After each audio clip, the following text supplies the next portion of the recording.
MEGHAN MCCAIN. It tells you everything about Harry and Meghan's grand American delusion, that they thought the Bidens would let them hitch a ride on Air Force One. What a savage letdown reality must be. Despite Joe Biden's decades-long habit of scattering classified documents up and down the East Coast, his administration managed to keep one of the world's juiciest tidbits secret for nearly one whole year. On Wednesday, DailyMail.com exclusively reported that the Duke and Duchess of Sussex made a very unusual request to the White House after attending Queen Elizabeth II's funeral in September. The Bidens were in London to express the deep condolences of the nation. What a better time to network. So, the couple reportedly asked Joe and the First Lady if they could hitch a ride on Air Force One to fly them all back home to the good old US of A. Yes, Harry and Meghan had been excluded from a reception at Buckingham Palace. There were some reports that crowds were booing them, and the Sussexes were still public enemy number one in their home county after their infamous tell-all Oprah interview,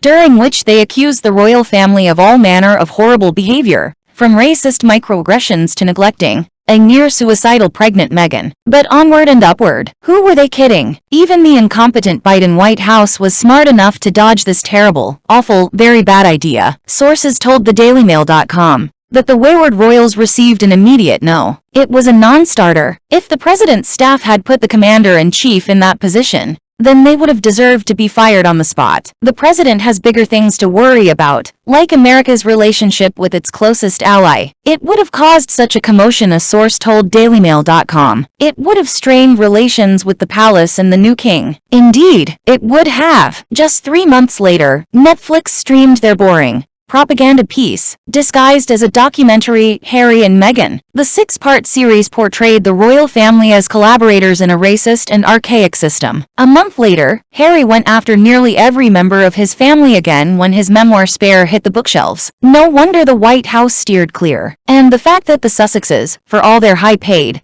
politically connected advisors, one worked for Hillary Clinton and another for Michelle Obama, didn't grasp this reality, tells you all you need to know about them. They're completely, utterly, hopelessly delusional. Air Force One is not the Bidens' private plane. It's the property of the American people. And it's kind of a big deal. Some of the most significant moments in the history of the country have happened in the fuselages of the aircrafts that carry the President of the United States. On September 11th, President George W. Bush was rushed into the skies on Air Force One to begin coordinating the country's response. After President John F. Kennedy was assassinated, his successor, Lyndon Johnson, was sworn in as president, with Jackie Kennedy at his side on Air Force One. In short, one does not ask to jump on the president's plane. They get invited. Being a passenger is a privilege granted to very few, and it is usually reserved for elected officials, diplomats, and the first family. In a show of national pride and respect, my father's casket was transported from Arizona to Washington, D.C.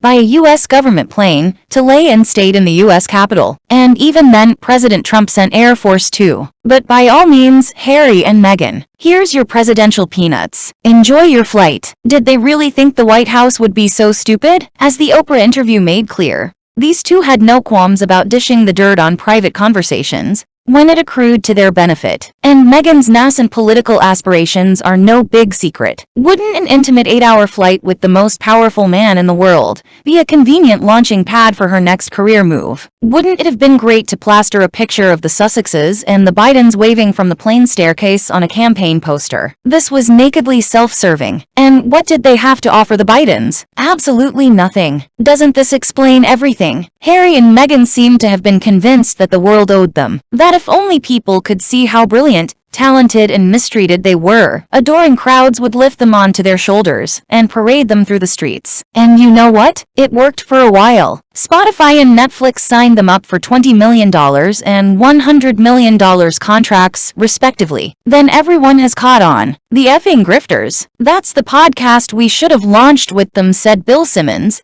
a top Spotify executive, last month. I'm so tired of this guy. What does he bring to the table? He just whines about us and keeps giving interviews. Now, instead of being cheered and embraced for stabbing their family members in the back for a paycheck, most have abandoned them. They're criticized in the once adoring mainstream media, and polls show that public's opinion of them on both sides of the Atlantic has soured. Finally, there was one more incredibly revealing piece of information in this new reporting. The day after spilling the beans on Oprah, Meghan apparently thought she had won an ally in Jill Biden. The First Lady had wore an Oscar de la Renta dress with a lemon pattern to a State Department event. The outfit was similar to an Oscar de la Renta dress Meghan had worn a month before. It must have been a subtle nod of support for the embattled Duchess, so said Twitter. Meghan may have thought so too. She reportedly sent the First Lady a basket of lemons to express her thanks. So low-key, because it's their little secret. Of all the scandals, headlines and missteps that Meghan and Harry have been involved in over the past few years,